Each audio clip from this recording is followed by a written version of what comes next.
Welcome back. You're watching The Firm. Now, on the face of it, it's a decision supported by commercial rationale. Simply put, Adani Power asked for tariff revisions in its contracts to supply power to Gujarat and Haryana power utilities based on an increase in the cost of coal due to a change in law in Indonesia. That is the country that it sources its coal supply from.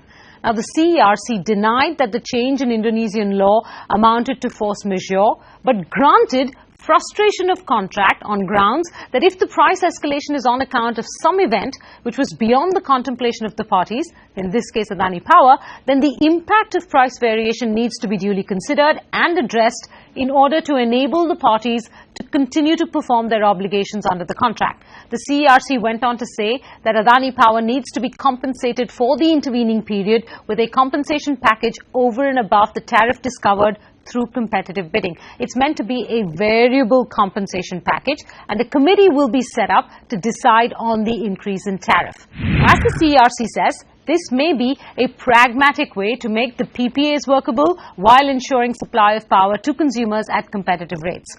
But in doing so, the CERC may have opened the floodgates to contract renegotiation in any and all such instances that involve the government. To discuss exactly that point, I'm joined by Gopal Jain, Supreme Court advocate, and Dipesh Deepu. He's partner at energy consulting firm Genesee. Gentlemen, to both of you, a warm welcome. Gopal, my first question to you. Do you think that the CERC has made the best of a bad situation in the power sector, a pragmatic decision as the CERC calls it itself? Or do you think that this decision sets a very poor precedent and leaves several contracts which have the government as a party vulnerable to renegotiation? I think let me start by saying it's a high energy order.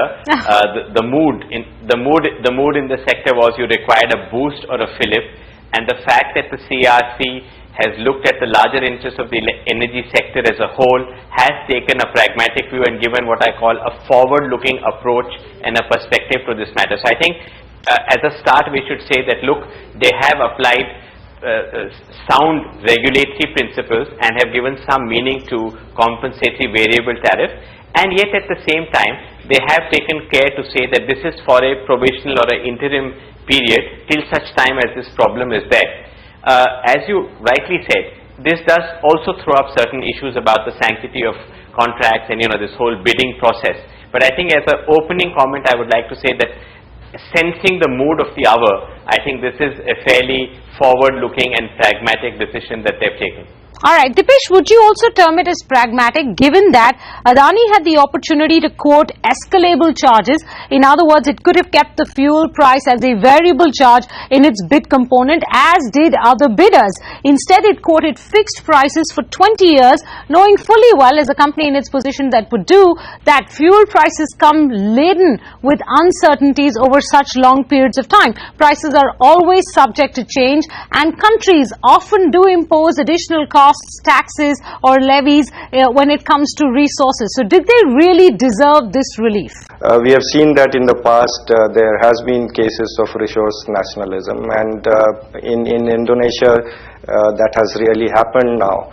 So I would say that possibly there was a fair degree of aggression in terms of considering that they would be able to control the mining costs all the time. And that's not very unique also to say that there have been several case 1 and case 2 bids, particularly based on the imported coal sources, where such calculations have been done by several other bidders also. So as this decision has been taken for a compensatory tariff, the apprehension that there will be a queuing up of several of these case 1 and case 2 based bids is going to turn out to be true. Okay, so you're saying that in a very sanguine fashion. Let me reproduce what the dissenting order said, because the majority order was backed by 3 members. The dissenting order was written by 1 member, and that member has gone out to call Adani's bidding aggressive and predatory. And he has also said that the petitioner, in the face of these Indonesian regulations, cannot renege on its commitment and seek restitutionary remedy in the form of additional tariff. Gopal, you want to reconsider your opening comment as to this being a pragmatic decision, because it seems clearly this is a decision that favors Adani's predatory pricing mechanism in a bid. Menka, let's balance 2 things. one, you have to see the judgment for the signal it sends to the sector as a whole. So there is a larger perspective, a larger dimension and a larger interest. If you remember in the Vodafone tax case, the Supreme Court gave a big boost to investment and gave it a pride of place, by saying that, look, capital goes where investment is protected, return should be ensured. So you've got to see the flavor of what is being said in this context. And yet, as you said, there is a counterpoint, which is why you have 3, 4, 5 members, experts who consider, and that view was in a minority. So it's not that the view was not considered. It was considered, but 3 people felt that they would take one view, and this was a minority view. But the view taken, as well as the fact that, as Dipesh rightly mentioned, there will be these aspects which will come up. It will be like a case of sour grapes for some of the other persons who, if they had a chance, would have said, look, we could have then redone our bids. So there are those aspects too. But as I said, sometimes we must savor what comes at the time that it comes. All right, we do have the Adani lawyer Vikram Rankani now joining us, previously held up in traffic. On the face of it, it's a decision that comes with commercial rationale. Right. But it's patently unfair to those bidders that were not as aggressive as Adani. I think this needs to be put in perspective. On one hand, you had a national coal distribution policy. Clearly, that policy held out to the investors at large that if you come into the private power sector, we are here to back you with 100% coal allocation or linkage. It doesn't matter. In both these bids, Adani offered MOU signed with German and Japanese companies for the import of coal in the first instance. Yes, there are 2 parts to this case. One, in Haryana, there definitely is an indigenous component. And I'm again talking of this in the context of the law that we have pleaded, and that has found favor with the 3 members. Fuel supply was not the responsibility of the utility.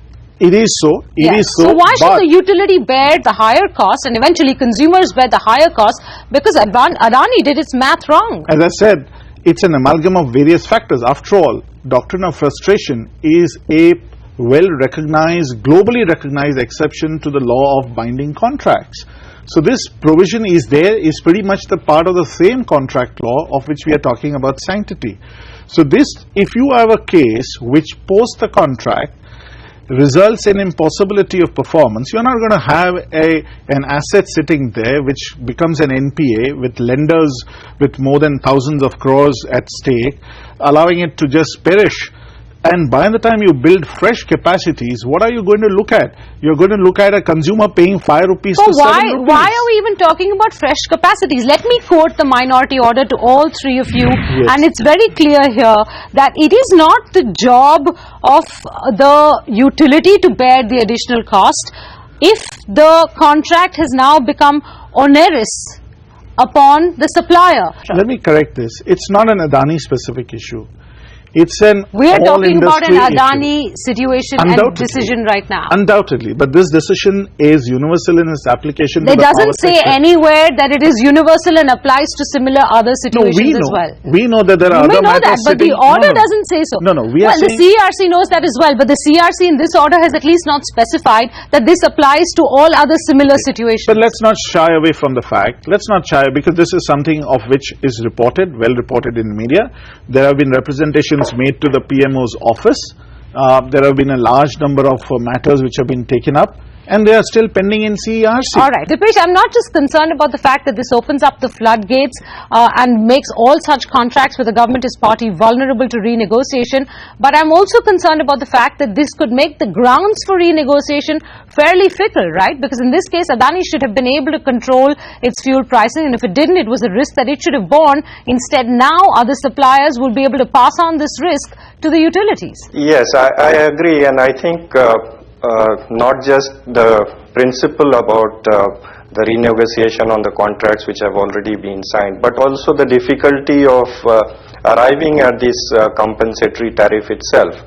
Now imagine there are so many complex special purpose vehicles that are used for investments, and mining in Indonesia is typically very different from what we do here in India. Now how do we arrive at the cost which are prudent, the capital costs that are allowable, the dividend distribution policy if the investment has been through a portfolio or through holdings, and then calculate that back all the way to the Indian subsidiary of some ultimate parent to arrive at what should be the compensation. So I think from the procedural point of view also it's going to I'm open, glad you brought that up. I'm Pandora's glad you box. brought that up because the minority order, which is a dissenting order, alludes to that. Yes. Go ahead, make the other point. When we look at all this and say that this is going to be a temporary measure, I think there is a fundamental flaw there, because since 2003 the volatility in coal markets in the international arena has been very high. So I'm sure this is not a temporary process. What CERC has in turn done is that it has taken a competitively bid project and put it onto a cost plus kind of a measure, and it will continue to happen till the end of the life of the project. So that's going to be another big challenge. And that is a step back in time. I'm going to give you an opportunity to respond, Vikram, but I want to go to Gopal on this one. That is a step back in time, Gopal, in the way our power sector has evolved over the last several years, you would admit. You also did agree right at the beginning that you thought that this would lead to more contract renegotiation. So that is the final question I'm going to put to you. What does this mean for all those contracts where the government is a party? Are we going to see several more infrastructure players, whether they are port players or road sector players, come by and say, hey, I wasn't able to fulfill this aspect of the contract, or there's been a cost escalation for reasons beyond my control that could lead to the frustration of this contract, and hence you must allow me to increase the price? So, three things.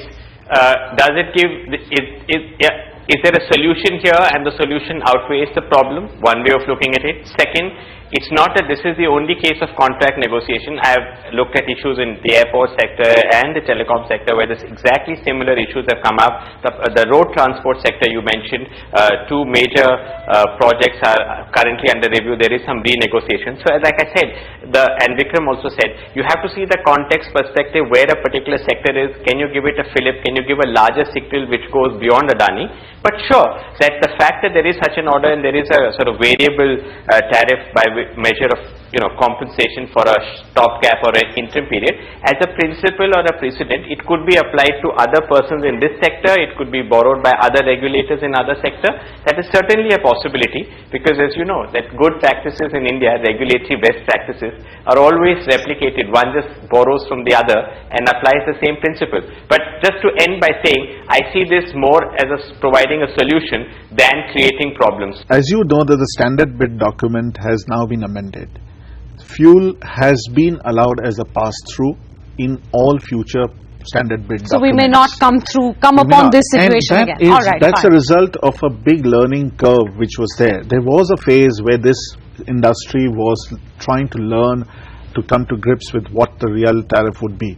And now you're talking of consumer interest. If you look at it, what happens if all this capacity, it perishes? Therefore, what the regulator has done has not taken a very pedantic view, has tried to take a larger view whereby it has balanced the interest of both the generator and the consumer. And yet the minority decision says, considering the intercompany transactions agreements with the group or the conglomerate, that's the Adani group, affecting transfer price of coal, it is difficult to calculate loss or gain for a particular company. The increase in price of coal directly benefits the Indonesian company, which benefits are passed on to Adani Enterprises in the shape of return for the investment, and thus the Adani group as a whole may be the ultimate beneficiary of the Indonesian regulations. Unfair for me to comment on that. Unfair if at the end of all of this it is the consumer that pays for the gain that Adani enjoys. Let me tell you, the wisdom of the majority will prevail. Gentlemen, to all three of you, thank you very much for weighing in on this debate. With that, we're out of time. Thank you very much for watching. We'll be back next week.